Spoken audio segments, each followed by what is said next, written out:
Bonjour Olivier. Bonjour Gentiane. Nous sommes en décembre 2026. À Roissy, un touriste venu d'un pays hors Schengen arrive pour 2 semaines en France. Au contrôle, plus de tampons. Il pose son passeport sur une borne, une caméra scanne son visage et ses empreintes sont enregistrées. On a l'impression d'être dans un film futuriste.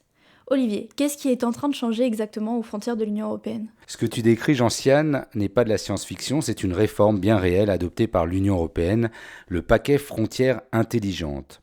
Après les attentats de 2015, la crise migratoire puis le Covid, l'Union européenne a décidé de moderniser la gestion de ses frontières extérieures. L'objectif est clair, adapter les règles d'entrée aux nouvelles technologies, renforcer les contrôles et mieux gérer les flux. Ce paquet repose sur 2 outils, le système d'entrée-sortie, l'EES et l'ETIAS.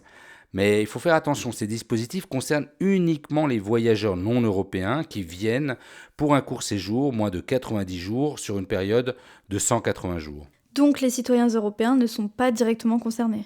Non, la libre circulation reste la règle dans l'espace Schengen. En revanche, pour un Américain ou un Japonais ou encore tout autre touriste, l'entrée devient plus encadrée, plus numérisée, voire anticipée. Et concrètement, l'EES, c'est quoi ? Alors l'EES, c'est Entry Exit System.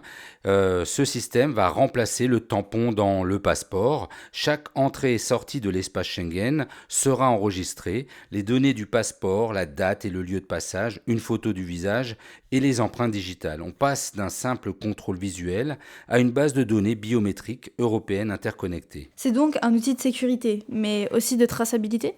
Oui, le système détectera automatiquement les dépassements de séjour, les fraudes, les usurpations d'identité et les informations pourront être partagées entre États membres. Le déploiement du nouveau système a déjà commencé le 12 octobre et doit être normalement totalement opérationnel d'ici le 10 avril.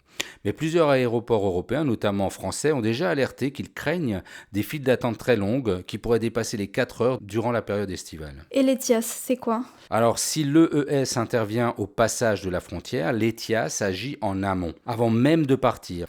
Un voyageur non européen exempté de visa devra remplir une demande en ligne et payer 20 € pour obtenir une autorisation de circuler sur le territoire européen. Cette autorisation sera valable 3 ans. Il devra fournir ses informations personnelles, sa profession et répondre à des questions de sécurité. L'idée est simple, gérer les flux migratoires avant le départ. Le lancement d'ETIAS sera progressif à partir de fin 2026 pour devenir normalement obligatoire au printemps 2027. Est-ce que l'Union européenne est la seule à mettre en place ce type de système ?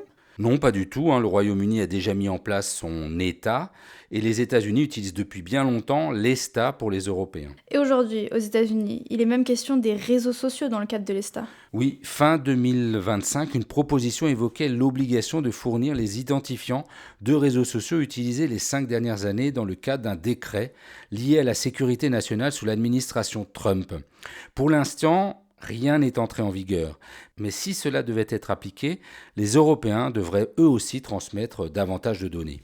Au fond, Olivier, qu'est-ce que cela dit de l'évolution des frontières ? Le discours officiel parle de sécurité et d'efficacité, mais derrière cette modernisation, une question demeure. Jusqu'à où sommes-nous prêts à fournir nos données personnelles pour continuer à voyager librement ? N'hésitez pas à vous abonner sur la plateforme d'écoute de votre choix pour ne manquer aucun épisode et à laisser un commentaire ou une étoile si ce podcast vous a plu.